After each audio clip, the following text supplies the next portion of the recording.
Good morning, good afternoon, good evening, wherever you are. Welcome to everyone who's joined us today. I see over 120 plus participants, so we're super excited to talk about this exciting topic. I'm going to quickly say a couple of words and then request our panelists today, Tip Mickel and Mark from Howden, to introduce themselves.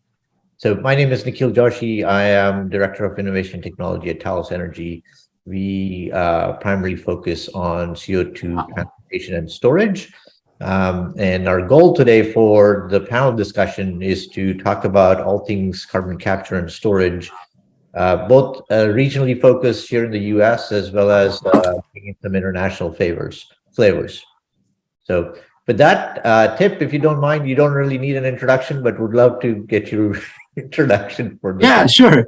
So I'm Tip Mickel. I'm a senior research scientist at the Gulf Coast Carbon Center, where I've been the last 16 years and working full-time on CCS. I have a background in geology and geophysics, so I've worked the subsurface primarily in my own work. The center is an industrially sponsored group at the Bureau of Economic Geology, which is part of UT Austin. And we have about a dozen industrial sponsors that we meet with a couple times a year to talk about these topics. And yet our primary source of support is actually external through the U.S. Department of Energy. So we've been involved in about a dozen projects over the past 15 years, various scales, everything from sort of regional characterization studies to actual field demonstration projects. That started long ago in 2004 and 2006 with some very small scale injections east of Houston in Liberty County. That was when I first got involved with this topic. Actually, one of my first jobs was to go sit those wells and get sort of involved with CCS that way. And then from there, we continued to work with DOE and various industry partners to demonstrate all kinds of different aspects, from monitoring to economics to other aspects that involve, sort of subsurface security of CCS. And so we've seen most aspects of this topic. And then lastly, I would just add a couple other bits of experience that come from being on one of the international advisory committees for the Northern Lights project in Norway, and having worked on the Japanese offshore CCS project in Tomakomai, Japan, as well as serving on the NPC study that was done by the National Petroleum Council on CCS that was delivered to the prior administration. And then lastly, involved with the SPE's storage resource management system development and the guidelines. So kind of covers a whole lot there, but hope to have a good discussion here this morning. Thanks for having me. Thank you very much, Tip. I'll also add to that we should add a T to the acronym of CCS, because Tip is almost involved in all aspects of CCS for a very long time. So, Yeah. Thank you for joining us. Then our second panelist is Mark Courtney with Howden. Mark's also done a lot of work in the CCS space as well as the compression space. So Mark, please. Thank you, Nikhil. And Tip, it's nice to meet you as well. Look forward to catching up with you after our presentation here. Again, it's great to see all the students participate. Thanks for this opportunity. My name is Mark Courtney. I've been with Howden for many, many years, and I've surrounded by brilliant people. It seems like we have geologists, we have chemists, we have petroleum engineers. Sorry, I'm just a mechanical engineer. And a long, long time ago, I decided to go into sales and marketing. So I've been at that for about 37 years with a focus on energy and engineering, fluid flow control. And it's just been a wonderful career. And in supporting Howden in this endeavor, my role is the global market director for carbon capture, utilization, and storage.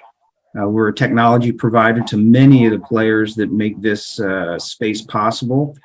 And the fun part about it is I just left my partner's discussion from the hydrogen room.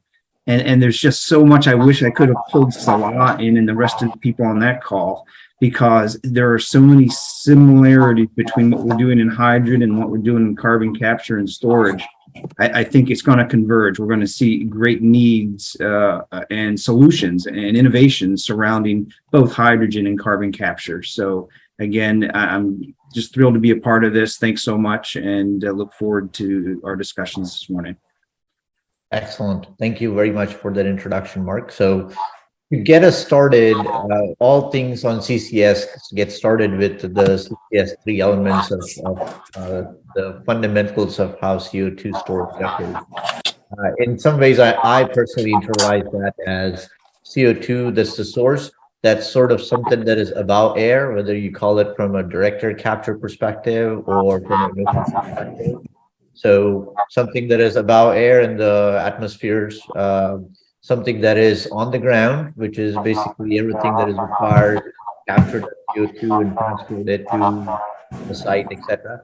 And then the third part is something that is below ground, which Tip kind of very eloquently mentioned on the subsurface geology, geophysics, reservoir engineering, monitoring, etc. So we'll try and take those subjects in that order from an introduction standpoint, and then we'll get into a larger discussion of how CCS would help the whole decarbonization play in the climate change space. So Tip, as I understand, you have a few slides to show, so we'll get started with you.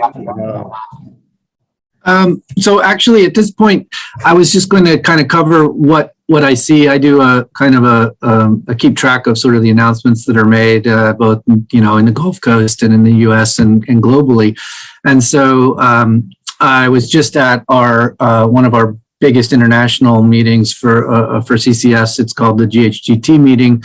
It was in Lyon, France this year, and that was the first chance that that international group has gotten together in probably 3 or 4 years, and it was really amazing. There were almost twice as many attendees as we would have had in our last meeting. And that I think got it up to somewhere around 2,500 people or something. So there is a real, you can physically feel the excitement around this topic right now. And so I think a lot of us understand that in the US, that is largely in part to modifications that were done to the Section 45Q tax credits that relate to CCS back in 2018. But then an enhancement yet of that again in the Inflation Reduction Act of 2022. And then a lot of talk about the Inflation Reduction Act kind of eclipses what ends up being kind of almost a more consequential legislative piece, which was under the Bipartisan Infrastructure Law, where we saw even more investment in actual infrastructure related to CCS with regard to pipelines and other aspects. So between the Bipartisan Infrastructure Law, the modifications that were made under the Inflation Reduction Act, including the raising of the floor price and other things we can probably talk about in turn, you know, we see this massive renewed interest over the past few years. And so that's led to all kinds of developments, both in the Gulf Coast, in the US, in North America, and abroad. So I thought I would just kind of go through those in turn and just sort of speak a little bit to what we see happening in large part. So I'll start at the scale that's probably most granular, which is the Texas Gulf Coast. So we've moved in the last 10 years from essentially doing large scale characterization and thinking about all kinds of aspects related to capture and storage to actually getting into project development now. And so we've seen that both in the number of applications to the Environmental Protection Agency for the Class 6 wells that are needed to be permitted for injection of CO2 for storage. And we've seen that in the actual announcements of leases and project partnerships that have gone forward. So I think the last time I checked, there were about a dozen Class 6 wells that were listed on EPA's Region 6 area, which is Texas, New Mexico, Oklahoma, and Louisiana. But the majority of those are in Louisiana and Texas. So we have we have quite a few over in Louisiana, many progressing quite far after a year of work on that. And so we know that. And then there's one in the one that's on the website for Texas is actually out in Odessa. out in West Texas related to projects going on there. So we know that there's also about another dozen of the projects that are in the plans to start their Class 6 applications. So we would have gone from, say, 0 Class 6 applications about 2 years ago to probably 12 known and another dozen unknown. So that's put a lot of pressure on the regulatory agencies to start being able to work with these permitting processes faster. The concern now is actually that could impede, some of these project development timelines. So what we're seeing is states apply for regulatory primacy over the federal primacy on that. And so we know that in North Dakota and Wyoming, those states already have some primacy for local jurisdiction over those in CO2 injection wells. Louisiana is far along in their process. Texas has started, and I gather West Virginia's started as well. So I hope I haven't missed any there, but this is moving really fast, so there may be others. And people always ask me, like, why, given all the work that's happened in Illinois, why isn't Illinois applying for primacy? And part of that is you need a single agency within the state to be able to apply for primacy. And in Illinois, it's not yet quite clear which agency that would be. So it's not that there's not a lot of interest there. It's that there's still a resolution that needs to take place. And that's one that took place in Texas